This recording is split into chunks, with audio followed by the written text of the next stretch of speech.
You're listening to a Big Heads Media podcast.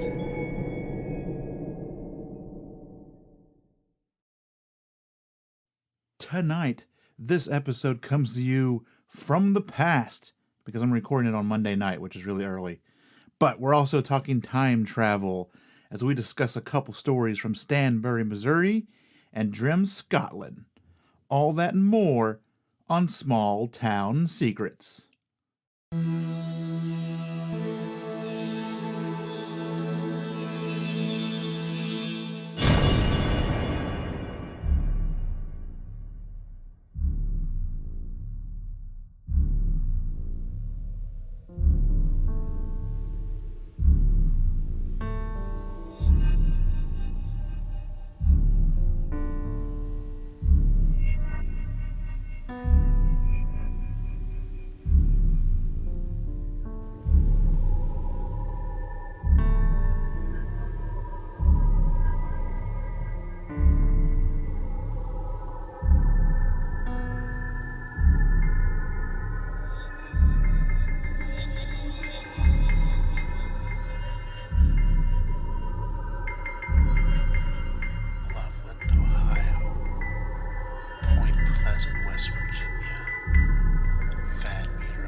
Every town has a secret. What is yours?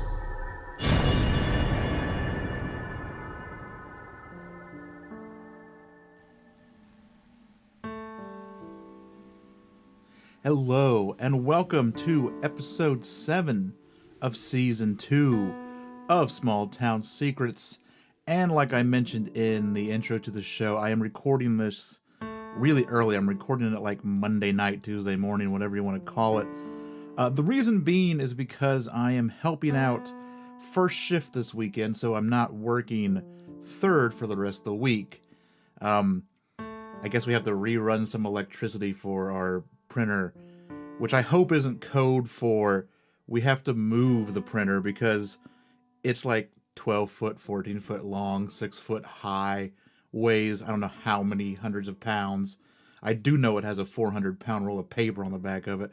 So I'm kind of hoping that we're not moving that, and we're kind of working around that and rearranging the office and doing some little special projects for work. So since I slept all day because I didn't know I was going to be working first shift until later this evening, I decided to just get the show done, get it out now tonight, go home, I'm already home, then go take like a 3-4 hour nap and wake up and hit first shift and, deal with that for the week. So that's why we're recording this early. You're still probably not going to hear it till maybe Friday night, Saturday morning, so it'll still come out about the same time. But I just took this opportunity to go ahead and knock it out so I don't have to worry about like taking a nap Friday night and then waking up and then doing the show and then probably going back to sleep. This just seemed easier. And this show came together really quickly. Like I usually reserve the whole week before the show to do research and get everything worked out for it. And I literally just sat down most of this evening and knocked everything out. Research was really easy. Had some good notes, some good sources. News stories came together really quickly, and I already had listener stories ready to go. So it came together very fast. It came together very well, actually, in order to make this work. But enough of that. I have one little small announcement. For the time being, the Dirty Knees Soap Company kind of ambassador program is done. It was like a beta, and it's not going away, but they have taken it down. They're going to retool some things and come back. So if you do jump on there and you try to use the code or you try to use the click-through link, it's probably not going to work. But it will come back, and I will let you know when it's back up and running and if anything's changed or, if you guys want to get back on that soap. But stay tuned for that.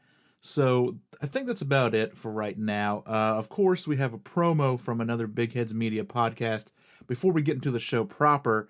So we're going to listen to Body Count, their promo. So check them out, and I'll be back after this promo, and we'll get going with the show. While you may think that history is vaguely interesting, the truth is it's fun and metal AF. Echoes of the past are still reverberating through our world today, and Body Count is here to show you how our shared history affects your life on the daily. Whether you know it or not. So, are you past the point of higher education? Feel like you didn't learn anything from your high school history teacher? Or just didn't give a flying crap about it? Are you tired of always missing out on the yellow history pie piece in Trivial Pursuit? Are you the horror of all your friends' game nights? Did you once proudly announce that Napoleon Bonaparte was a super short little nutsack? When in reality, he was an average-sized nutsack. Have you been thinking about living under a faulty dam? Or perhaps an active volcano? Well, we have good news. It's not too late for you or your homeowner's insurance. Come on over and listen to Body Count, the podcast that explores death and disaster through the ages with only one rule. Someone, or usually a lot of someones, dies. Because history doesn't repeat itself, it rhymes. A proud member of the MSE Podcast Network. And there we go. Like I said, tonight is about time travel, a couple of really fun stories. I've been trying all season to get this episode together. I knew that I wanted to do Stanberry, Missouri. I knew I wanted to talk about Michael Madman Marcum, but the issue was trying to find another time travel story that also had something to do with a small town. You know, I thought maybe I could pull off the infamous John Titor story. But it's not really tied to a small town. It's kind of hard to narrow that one down to where everything originated from. There's a great French time slip case that happened back in the 1800s that involved the Palace of Versailles and a bunch of stuff. But it wasn't quite time travel-y enough. It was almost more like a haunting.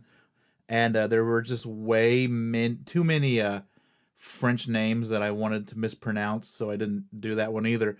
But finally, I stumbled upon Victor Goddard and his time slip over Drem, Scotland in the 30s. And the story had just enough meat on its bones to warrant a full segment on. So it took all season, months, for me to find the stuff that I wanted, because I really wanted to talk about Mike Markham, but I needed that other town. It's the format of the show. But we got it. I'm here, and we're going to talk about both those towns tonight, Stanberry, Missouri, and Drem, Scotland. We're going to start with Stanberry, Missouri, and Mike Madman Markham and his time machine, maybe. Possibly. So without further ado, let's get into the story of Mike Markham from Stanberry, Missouri. Standberry is a little place with a population of around 1,185, according to the 2010 U.S. Census. It lies in Gentry County, Missouri. It's a quiet place. Not much happens there until Mike Madman Markham moved in. This story starts off with a fun electrical experiment and ends up in the realm of time travel. Mike started his adult life going to Rio Grande College for electrical training. This was in Rio Grande, Ohio. After 2 years of school, he left to follow a girl he liked to Albany, Missouri. He ended up staying in Missouri, moving to the small town of Stanberry. Markham had always had an interest in electronics and tinkered with them all the time. In December of 1994, Mike was tooling around on his porch, attempting to construct a Jacob's ladder. And if you are unfamiliar with what a Jacob's ladder is, I'm sure we've all seen them. It's that Frankenstein thing. It's that thing where it is two metal poles or metal wires that kind of form a V shape, and there's a spark of electricity that travels up the wires until it gets too far apart and then disappears and it starts again at the bottom. Once he got the spark of the ladder up and running, he decided to add a laser from an old CD player to his contraption, in order to make a quote-unquote crazy light show. And I think he also did this to try to heat up the spark. The laser can kind of control the temperature if you know what you're doing. Upon doing this, he noticed that there was a hazy distortion of heat waves rising from the top of the Jacob's ladder. So they describe this akin to seeing when you see heat like rising off of asphalt, off of the road or out in the desert, and you just kind of see that distortion. At the top of this haze, this distortion, was a small circular corona or vortex. Interested in what was transpiring, he took a sheet metal screw and tossed it into the eye of the vortex. The screw disappeared, only to reappear a second later beside the contraption and fall to the floor. He tried this a few more times, getting the same result. He decided to get a camcorder so he could record the phenomenon. However, the CD laser burned out and the strange vortex went away, so he never got a chance to catch it on camera. Not one to back away from an experiment, he decided to go bigger. In January of 1995, he got a few friends together and a truck, and they drove out to the local power plant in nearby King City. There, sitting outside, were 6 old defunct transformers. Mike and his buddies helped themselves to these transformers in broad daylight. Mike spent the next week or so connecting some of the transformers up to the power in his own house in an attempt to make a larger version of the vortex he had discovered on his porch. When he flipped the switch, though, things quickly went downhill. His device started drawing way too much power from the local grid, causing brownouts to a few blocks of the little town of Stanberry. And so they weren't blackouts, like he didn't kill the power, they were brownouts, so he just drained the power. So everything goes from, like, your house runs on 120 volts, but he starts drawing all this power, and he says that he had drained everyone else's power down to like 85 volts, which isn't great because your electricity is still flowing, but not at the speed and not the power it's supposed to. So it kind of, that's when you get flickering lights and TVs going, just doing weird things. And it can destroy electric equipment. So it's not like a great thing. Shortly after trying his machine a few times, the cops would come a-knockin'. They presented him with a warrant. They said this warrant was because someone from his residence had shot out some windows with a BB gun, which indeed had happened. It was one of his buddies had accidentally, so he says, shot off a BB gun and it ricocheted or did something to hit someone's window. However, the missing transformers were listed on the warrant, so I'm going to assume that they probably knew or had some suspicion that he had taken these transformers, but they didn't have anything super concrete to get into the house. And then the BB gun thing comes along and they can tack that onto the warrant and get in there and look around. It didn't take long at all for the police to notice the 6 giant transformers sitting around Marcum's property. He would receive 60 days in jail and end up losing his job. As soon as he got out, he wanted to start up his experiment again, only this time on the more legal side of things. Enter Art Bell and Coast to Coast AM. And if you're listening to this show, you probably know who Art Bell is, and you probably know what Coast to Coast AM is. If you don't, Coast to Coast AM is a nightly radio show about the paranormal and conspiracies and all that great stuff. And Art Bell hosted it for a very long time. He's passed, and now it's hosted by George Norrie. But this happened back in '95, so it was still Art at the wheel.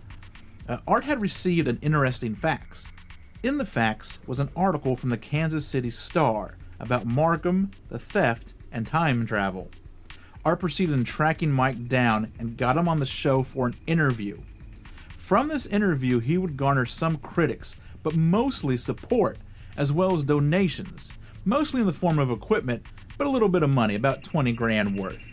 Someone also offered up some free warehouse space. Most of my research came from this episode of Coast to Coast and the follow-up episode that they did, which we'll get into later, and a couple of great articles from Jason Offit about Marcum. But I have linked all that in the show notes. They're on YouTube. You can go and just sit there and listen to all the Marcum stuff, all the episodes that they did with him. Armed with this equipment, Mike would construct a much larger 3 million volt version of the machine he built on his front porch. This machine used more sophisticated components, such as newer transformers and nitrogen-cooled lasers. The donated equipment, Markham figured, reached into the millions of dollars, which means without this outpouring of support, he would have never been able to pull this off on his own. Once the gigantic machine was built, he fired it up and got the same result. The vortex this time measured about 4 foot in diameter. He started testing it by standing on a cherry picker and throwing guinea pigs through the vortex. The guinea pigs would all appear unharmed outside. They would mostly be found in the warehouse parking lot, either to the west or east of the warehouse, never north and south. He chalked this up to the Earth's magnetic field. And I actually have another idea on this. I can't remember if I came up with this or if I read this on some obscure website a long time ago, but this would always happen. So the Earth rotates kind of on easterly direction, so from like east to west. So I'm going to try to explain this because we're going to get into some weird time travel stuff. So when he throws the guinea pig through, and he throws the wood screw or the sheet metal screw through, it appears, to the east of the thing and then drops on the floor. It's because it was transported forward into time and has appeared where, the machine or the warehouse is going to be. So you throw a guinea pig through, it pops up 200 feet east of the warehouse. That means that you could if you wanted to, if this idea is correct, you could calculate that. You could be like, okay, it was 216 feet from the warehouse going east. How long does it take for the Earth to rotate for the warehouse to get to that position?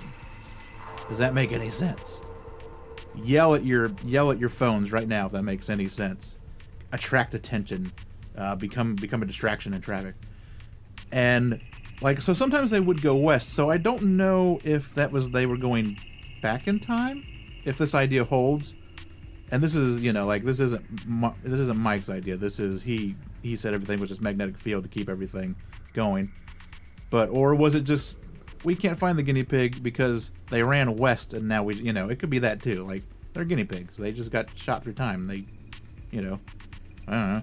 I'd run away if I was a guinea pig that was shot through time. And maybe they just, by the time they found them, they had meandered west of the warehouse.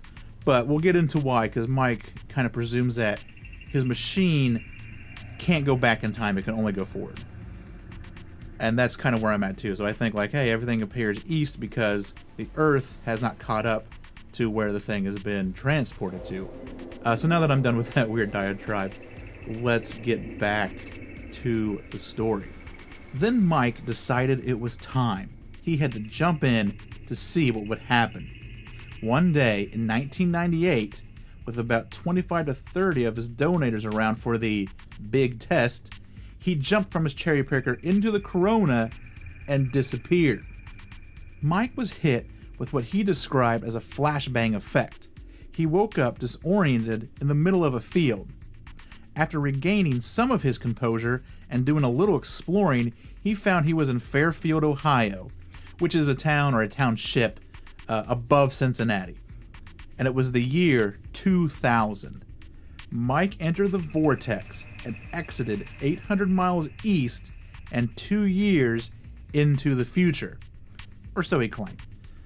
Mike found solace in a Cincinnati homeless shelter, since he left his keys and wallet back in 1998 out of fear of the magnetic fields. He didn't know what the metal would do, and he figured the magnetic field would just wipe all his cards, so he just left it there. He had no ID on him. His brain had also suffered some amnesia from the experiment. He forgot his name for a little while, and the names of the people who had donated equipment, including the person that lent him the warehouse. But soon after entering the homeless shelter, he would recall his social security number and his name, which would allow him to eventually get a new ID. Mike took a few temp jobs and eventually got a bus back to Missouri. When he got there, the warehouse was empty. all of his work, notes, and equipment was gone, and he never recovered any of it. In 2015, 20 years after his first appearance on Coast to Coast, he would be back on to tell Art and his listeners of what had happened. Mike now, I think he resides in Hawaii. He started a GoFundMe in 2016 to once again start up his experiments, which I don't believe got a lot of traction. I found a link to it, but it was back in 2016. So if you click on it now, it just says the campaign has ended. It doesn't give you really any information on it.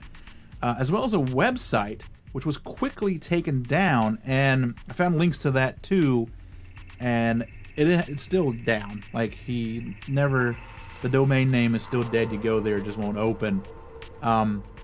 So that's kind of a weird crux in the story, that he's now all of a sudden having all this trouble getting information out there and getting back on track. Before it was like, oh, we'll give you everything, and now it's like nothing. Almost as if though his research ended up in someone else's hands and we don't know who or what or where, all those great W's of what's going on.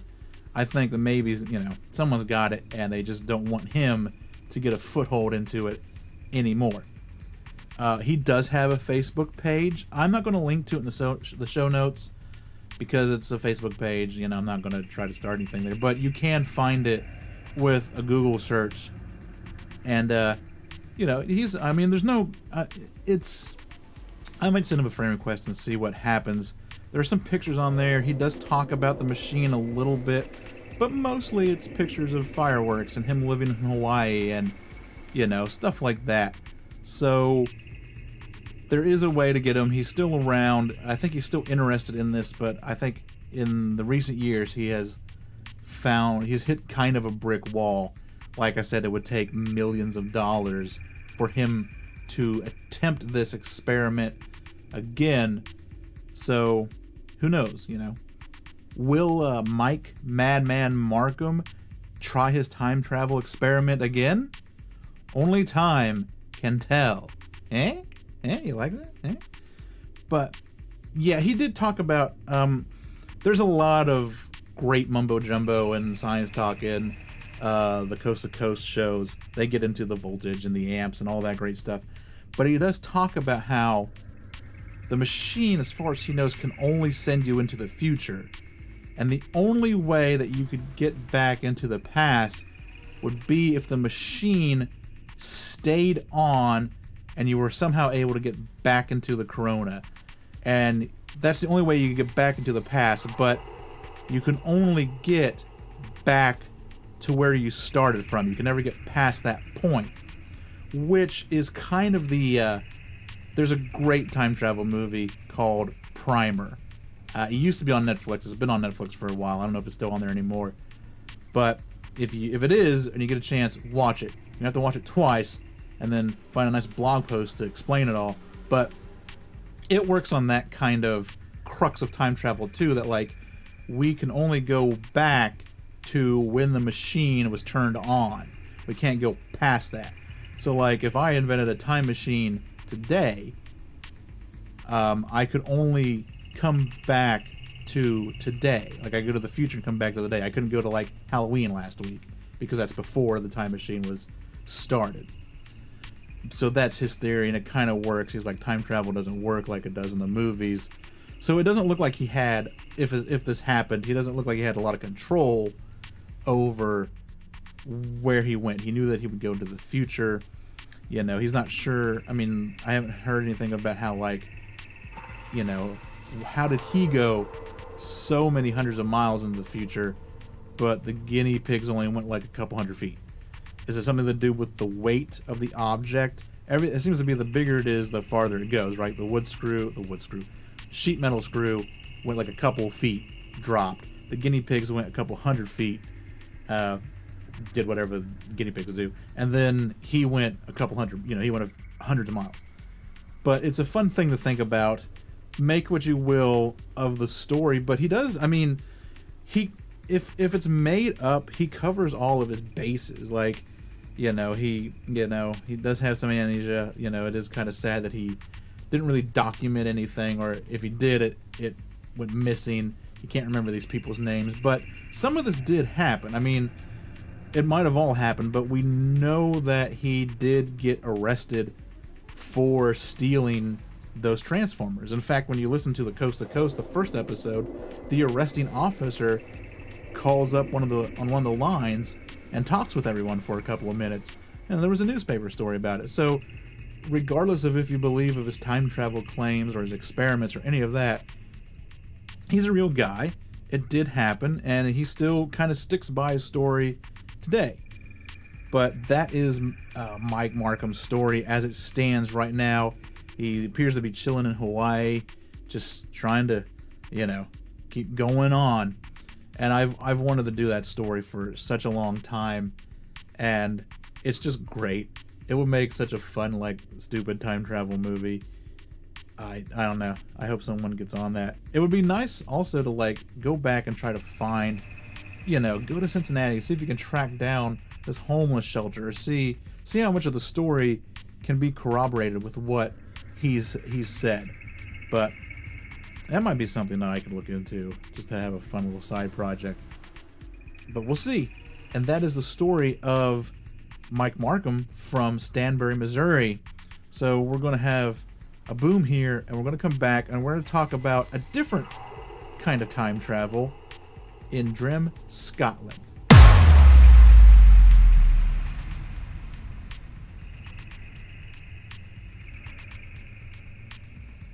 So, as I mentioned, this is a different sort of time travel story. This is more of a time slip, as they call it, which is an unexplained phenomena where people will suddenly find themselves for a short period of time, no pun intended, in a different time. You hear examples a lot of people that are driving somewhere that they're unfamiliar with, and they stop at this great little kind of retro cafe or restaurant, and it's done to the nines. Everyone's dressed in old clothing, and the music is old, and they go and they have a great meal, and they leave, and they continue on their trip, their vacation, and then on their way back, they're like, oh, let's stop at that place that we stopped at on the way up, and they get back and it's not there. It's stuff like that where people just seem to kind of cross some sort of line, some sort of mystical, mysterious line, and end up in the future or in the past, and then come back to this time. There's no time machine involved in a time slip, and that is what we're going to talk about now. We're going to talk about Drem, Scotland, and what Victor Goddard saw. And I think this is a good one because I think it's one of the more credible time slips. It has some things that you can go back and easily verify about it, even though I guess everything's after the fact about it. But let's get into it and, see what you think. Drem is a small village in Scotland, located in East Lothian. Drem is not known for much, other than a small Air Force base during World War I and World War II. It would be this base that Victor Goddard would fly over in 1935 and see something that would boggle his mind. The base was first known as the West Fenton Aerodrome when it was completed in 1917. When the base was first opened, it was a temporary home to the American 41st Aero Squadron. And I love it because this was back in the 1970s when we just figured out flight. So everything's aero this and aero that. The Aero Squadron. This was commanded by Lieutenant Warren Woodward. There was also a repair company on the site. In 1918, the 401st moved out, and the name was changed to the Scottland Aerodrome, which was kind of a nickname of the place, of the Air Force Base. After World War I, it was demobilized and vacated. It would see a little bit of use between 33 and 39, it kind of fell into disrepair, but it was still had a runway. It was still viable, so every once in a while a squadron would stop there on occasion. In 1939, the grass airstrip would be resurfaced, and the Air Force Base would be renamed RAF Drem, so Royal Air Force Base. During World War II, it would be home to defense fighter units for the surrounding area. The airfield would be officially decommissioned in 1946 after that. So enter Robert Victor Goddard. He was born February 21st, 1987, and from 1910 to 1918, he served in the British Royal Navy. Then, from 1918 all the way up until 1951, he served in the Royal Air Force. During his time in the Air Force, Victor Goddard was stationed at many different places, such as New Zealand shortly before the attack on Pearl Harbor, and even in India in 1943.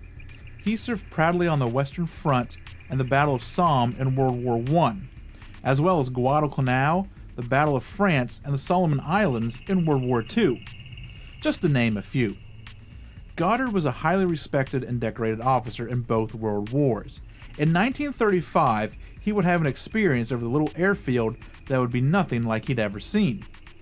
In 1935, he was making a flight from Andover, England to Edinburgh, Scotland. The flight up to Edinburgh was uneventful. The flight plan took him over the airfield in Drem, Scotland. Looking down, Goddard saw the airfield as it was at the time. A pretty much dilapidated airfield with a grass runway. The buildings had started to be overran by the local plant life, and even a cow or two had decided to take up residence. It served as nothing more than a familiar landmark, letting Goddard know he was on the right track. A few days later, Victor started his flight back to Andover. He traveled the same flight path as before, which means, once again, he would fly over the dilapidated airfield. Upon approaching Drem, Goddard was suddenly swallowed up in a tremendous thunderstorm.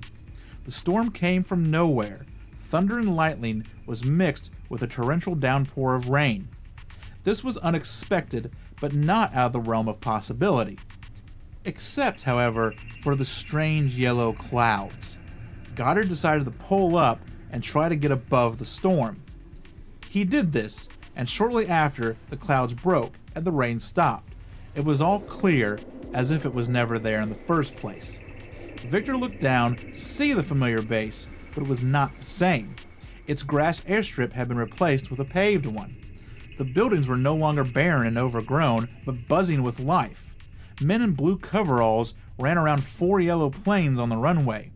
There was also a type of aircraft that he didn't recognize at all. This was all very strange to Goddard. How did this dead airfield become revitalized in just a few days? And what were these planes that he had never seen? As he cleared the Drem airfield, the strange yellow storm once again surrounded his plane. And once again, he had to fight the storm, but he was able to make it back safely to Andover. Victor Goddard recalled this story in 1975 in a book he wrote entitled Flight Towards Reality. You can get that book on Amazon for $216. It's long out of print. It's believed what Goddard experienced was a time slip into the future. As I stated earlier, the airfield at Drem was reopened in 1939 as RAF Drem. It would once again become a bustle of activity. One of its new purposes was to house the No. 13 Training School. And throughout most of the 1930s, training planes were just unpainted aluminum, so they were that shiny silver color. There wasn't anything on them. But in 1939, Britain had started painting their training planes a bright yellow. It was also interesting to note in 1939 that the Royal Air Force mechanics' uniforms had been changed from tan to blue. RAF Drem would also be the home to a new Miles M14 aircraft, which was first flown on March 20th, 1937. Could this have been the mystery plane Goddard saw on his flight back? Everything that Goddard saw that night matches up perfectly with the state of the airfield in 1939. The revitalization, the yellow planes, the blue suits, as well as the unidentified aircraft. Victor Goddard would pass away on January 21st, 1987, at age 89, always sticking by his story. And I guess you can go back and argue, like I said, everything is after the fact. He didn't tell this story until 1975.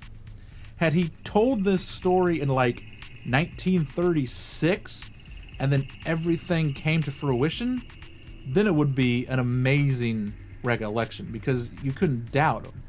You know, everything would have been, he probably would have looked like a crazy person in the 30s for saying that, but Enroll was 1939, or hell, even 1937 when this aircraft came out, if this was the aircraft that he saw, and everything would have been corroborated, you know. But really, what does he have to gain about making the story up and putting it into a book that, A, he didn't have to write in the first place? You know, after he retired from the Air Force, I think he went on to teach and do, you know, he had a well-to-do life. He wasn't, from what I could tell, really hurting for money or anything, so, or publicity. Once again, this probably didn't get him the best publicity, but like, he just seems like a man, you know, he was in the Army, he was in the Air Force, in the Navy, and he was a well-respected member, so I think that leaves a lot of credence to his story, and the fact that even if it's after the fact, everything came up true. So take it with what you will.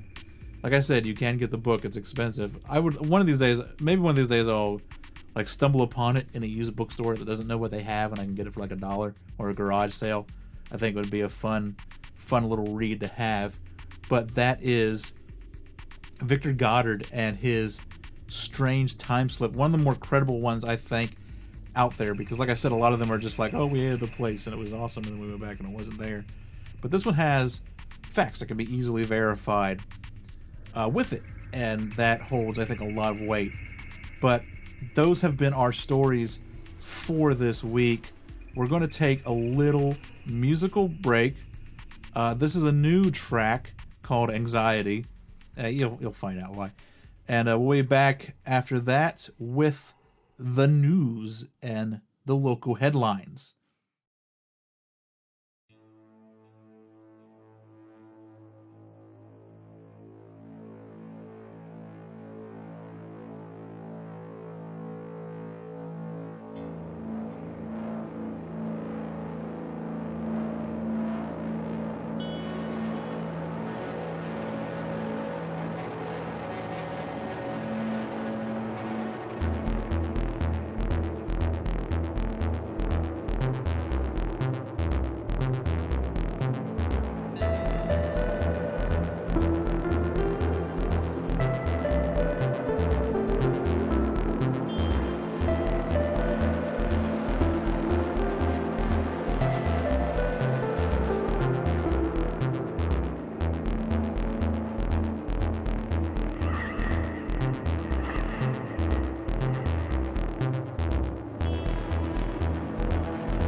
chocolate fudge covered Oreos. We are here, and I have eaten some Oreos. And this is the local headlines. Our first one is from the Courier-Journal, the Louisville Courier-Journal, so it's Louisville, Kentucky. And this article is by Billy Coben. Headline reads, "Unidentified object that hit Kentucky man's home is not from a plane," FAA says. The Federal Aviation Administration says that a mysterious object that damaged the Kentucky man's mobile home earlier in October did not come from an airplane. The Norfolk Southern Railway says its nearby rail lines have nothing to do with the canister-type object that hit a home in Bergen, roughly 75 miles southeast of Louisville. What about the National Guard or Fort Campbell Military Base? Could the object have possibly come from their units? Nope. All that news, or lack of it, leaves Tommy Woosley still wondering about the origin of the object that damaged a wall and part of his bathroom. Seems to me that they should be able to trace the barcode on this thing to see where it came from, Woosley told the Courier-Journal in a message Wednesday. Woosley discovered the object lying there in the wall of his home on October 13th, after returning from a weekend out of town. The object was a type of canister about 2 inches round and 10 inches long, and very heavy for its size, Woosley previously said. Authorities initially believed the canister may have fallen from an airplane, but an FAA spokeswoman told the Courier-Journal an investigation has determined that the object is not an aviation part. FAA spokeswoman Kathleen Bergen said the agency reached out to Norfolk Southern to ask if it could have come from a rail line that's near the home. In a statement, a Norfolk Southern spokesman said the railway company confirmed that the damage to Woosley's home was not caused by a part of a Norfolk Southern engine or any Norfolk Southern device. Norfolk Southern was not involved. Bergen said the FAA also checked the National Guard and Fort Campbell, which is roughly 220 miles southeast of Bergen, and they indicated the object isn't theirs. We expect to return the object to the Mercer County Sheriff's Office for further investigation, and we will close our inquiry into this matter, Bergen said. A Mercer County Sheriff's deputy who has handled the case did not immediately return a request for comment. Woosley, however, said he planned on talking later Wednesday with a man who claims to know where the object came from. Until then, the mystery goes on. The story may be updated. And I did see an article, and I don't know if it was this one or not, and I couldn't find it, that it might be space junk, probably, from like a satellite or something. Or maybe it's from the future or the past, and it just appeared here. And our next story is from Newsweek by Hannah Osborne, and this is a great headline. 1 million cannibal ants trapped in Soviet nuclear bunker have escaped. A colony of up to 1 million cannibal ants trapped in a nuclear bunker for years have escaped, scientists in Poland have said. The ants, which have had no food source other than their dead nestmates, were first discovered in 2013, were found to be solely made up of worker ants, meaning they could not reproduce. How their numbers grew so large was a mystery. In a study published in the Journal of Hymenoptera Research, researchers have now studied the colony to understand how it functioned and installed an escape route to see if the members would leave their home given the option. The team, led by Wojciech Trzowski from the Museum and Institute of Zoology in the Polish Academy of Sciences, were carrying out the survey of bats living in an abandoned Soviet nuclear bunker when they came across the wood ants living in an ammunition bunker where nuclear weapons were once kept. The ants had had no access to the outside world and appeared to have come from a nest above that was positioned over a ventilation pipe. When the ants fell down the pipe, they were entombed in the bunker. However, after returning to the site 2 years later, scientists found the colony was not only still there, but had grown in numbers. This was despite there being no obvious food source, no heat, and no light. A population estimate suggested that there were hundreds of thousands if not 1 million ants living in the bunker. Ants are known to have set up colonies in unusual places. Nests have previously been found in the chassis of a car, inside a wooden box in complete darkness that could only be accessed by a tiny skip at the base. However, in all other cases, the ants were able to come and go. The masses of Formica Polytechno workers were trapped in the bunker and had no choice, the team wrote. They were merely surviving and continuing their social task on the conditions set by the extreme environment. In 2016, scientists found the colony was still there, and the team set out to analyze its behavior. They installed a boardwalk that led to another ventilation pipe the ants could use to escape the bunker. A year later, they returned to find the colony had almost completely vanished.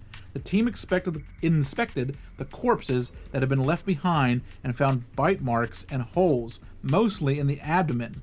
This, they said, was evidence that the ants were eating deceased nestmates in order to survive. After being provided an escape route, the ants appear to have made their way back to the original nest. On falling down the ventilation pipe, they were able to make their way back, so the bunker was deserted. The survival and growth of the bunker colony through the years without producing own offspring was possible owing to the continuous supply of new workers from the upper nest and accumulation of nestmate corpses, the team concluded. The corpses served as an inexhaustible source of food, which substantially allowed survival of the ants trapped down in the otherwise extremely unfavorable conditions. Researchers say the case of the cannibal colony shows the extreme wood ants will go in order to maintain self-organization, even under conditions going far beyond the limits of the survival of the species. They continued, more generally, the present case adds a dimension to the great adaptive ability of ants to marginal habitats and suboptimal conditions, as a key to understanding their unquestionable eco-evolutionary success. So I don't know if I read that right. So were they positing that the reason there were ants is because, obviously they were eating the dead ants, but, was it also just because ants kept falling into the pipe and couldn't get out? I just thought it was a really kind of fun, interesting story and had a great headline. Maybe the ants were nuclear. Nuclear ants. But we have, of course, one more story. We're going over to News Channel 6 here at newschannel6.com, and this is by Camille Connor. And headline is, residents describe hearing mysterious siren sounds, Wichita Falls. Wichita Falls, Texas. An ominous blaring siren has been startling people across Wichita Falls. To some, it sounded almost like something out of an apocalyptic movie. For Azaria Acosta, hearing the sirens around 6:45 Monday morning was all too real. I was prepping for my meditation that I do every morning, and the siren just went off, she said. The siren is right near her house, by Lucy Park. I looked out the window, and I see it spinning, so I was freaking out. She had never heard or seen anything like it before, so she called the police. They didn't seem to know what was going on. So she texted friends. Apparently no one heard it. It was just me, so everyone was making fun of me, she said laughingly. But she had not imagined it. People were telling me that they heard it this morning also across town. Footage of the sirens this Monday was taken by Jessica Picardo on the southwest part of town, not far from Lake Wichita and Memorial Stadium. It was also early morning around 7, almost the same time when Acosta heard the sounds the week before. Picardo remembers, I was making some coffee and I just heard a really weird noise. My dog kind of tilted her head and walked over to the door. I just kind of looked out. It was far away at some points, and then it sounded like it was closer. She was not the only one trying to find out where it came from. Traffic Engineering Superintendent Louis Wilkinson set out his crew to inspect more than 50 sirens around town. He said they found nothing unusual. Now, the department plans to reach out to the manufacturers of the sirens they use for more answers. It does not help that the mysterious sirens add to an already eerie time of year. Picardo said, I watch a lot of horror movies, and the first thing I was thinking, with it being Halloween time, was martial law or the zombie apocalypse or something like that. And I think early in the article it mentions how she said it was spinning. So I think she was talking about the noise coming in, going out, and coming in and going out. You know, kind of like that. There is a video from Channel 6 that has the alarm on it. I'm going to attempt to get it here on the mic so you guys can listen to it. And but if you really want to check it out, go to the website. It is a eerie alarm that just kind of comes out of nowhere. It doesn't sound like a sky sound or anything. It just sounds like literally like an alarm going off. But it's not like the kind of sound you want to wake up to at 7 in the morning. But check it out.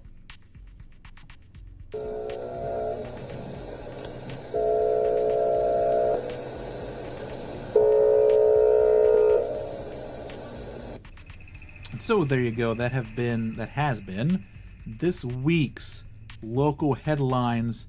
Let's come back with some listener stories and finish out this episode of the show.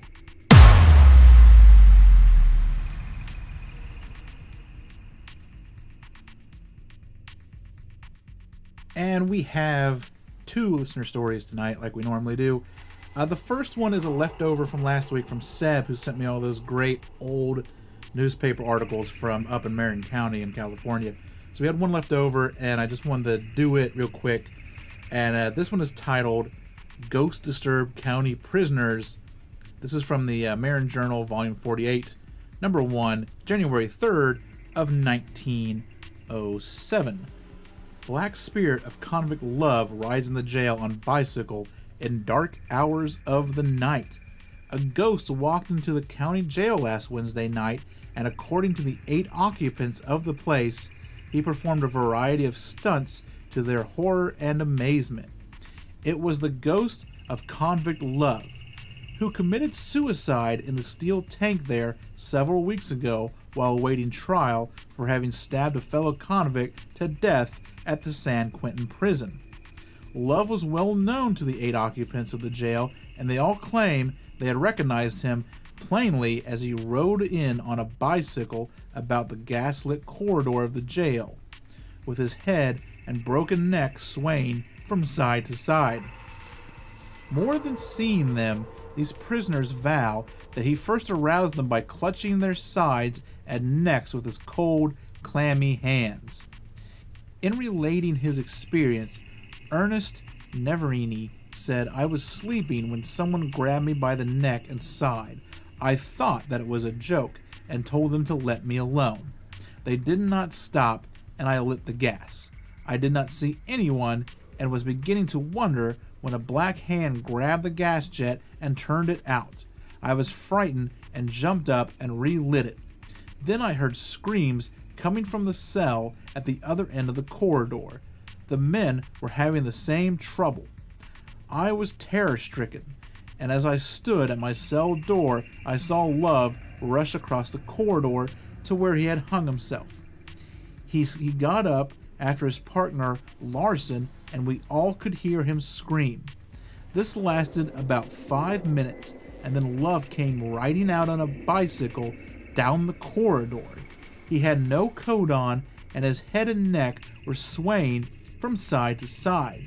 He rode straight on for the big room door and went right through. I rushed down to call help, and the door, as usual, was double bolted. I was speechless and could not whisper. I don't believe in ghosts, but from now on, you got to show me. I saw Love plainly, as did the other 7 men in here. Larson, who was awaiting trial for killing a fellow convict at San Quentin, tells pretty much the same story. Only he says that for the past week, he has heard Love in his cell turning the water off and on and talking to himself. The old sailor who has come from Sausalito, I can't read that, and whose term expired Thursday morning, rushed away without waiting for breakfast. Gus Valencia is terror-stricken. He says that it was Love's ghost and made no mistake. Each prisoner was terrorized and pleaded to be turned loose. There is no shame about their fears being real. It is believed to be due to some hypnotic suggestions, possibly coming from Larson, who had repeatedly said that Love's ghost was about. this undoubtedly worked on the men's minds until they saw things.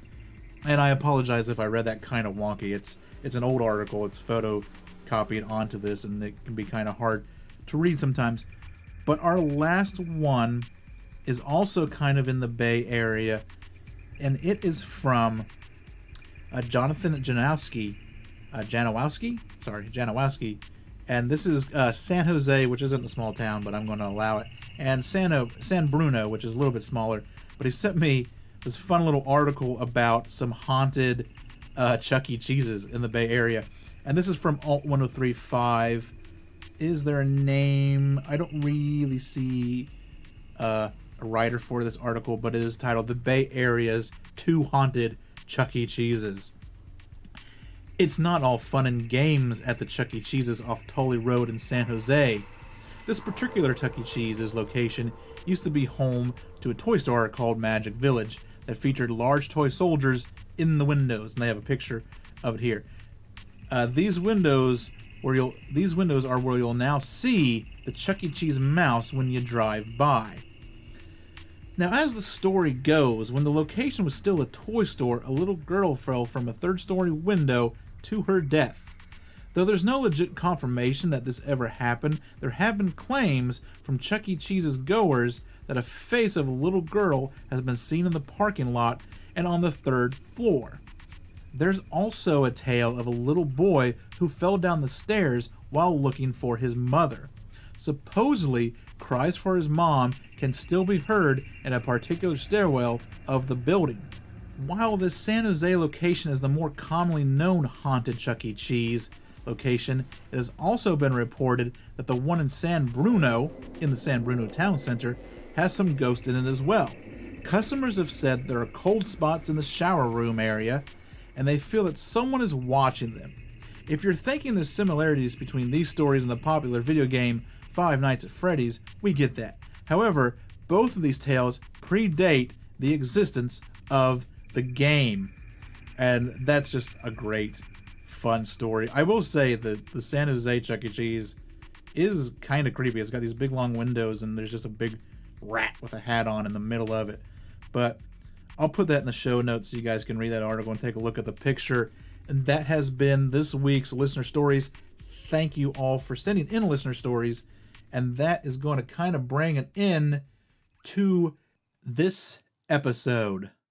And once again, I would like to thank everyone for listening and supporting the show. Numbers have been great. Engagement has been fun. Everything is just great. And I love it. But let's get the stuff out of the way and we'll head on so we can come back and do another one of these episodes. If you have a small town secret to share, if you've got a local legend, a true crime story, a personal experience, a cryptid report, a UFO sighting, any of that great fun stuff, then you can get it to me in a myriad of ways. The easiest for me and way to organize it is to send it via the website. If you go to stscast.com, down at the bottom of the main page, there is an email submission form. You can also get me on social media. I'm on Twitter, which is where I'm most active, and Facebook. Both of those are at STScast, and Instagram, which is at stscast.gram. So you can get there and shoot me some stories if you want. You can also go over to Reddit. There's a subreddit there that is r/STS listener stories, and you can leave your story on there if you would like.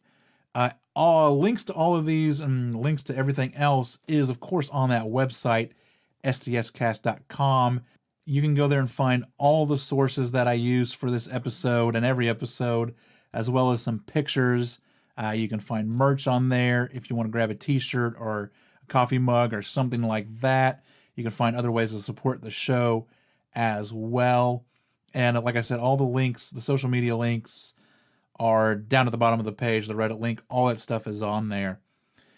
But before we get out of here, I just want to mention that, like I said, normally I don't do this, but I've tied it in. I don't think I can back out of it now.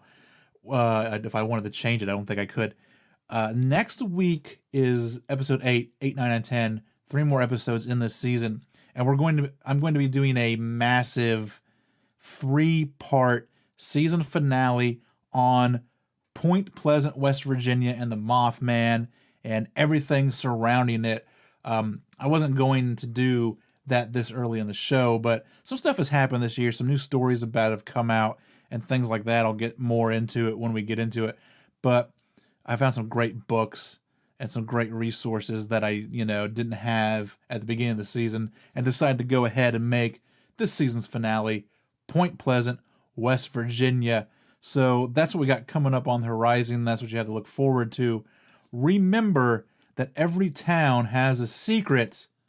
What is yours?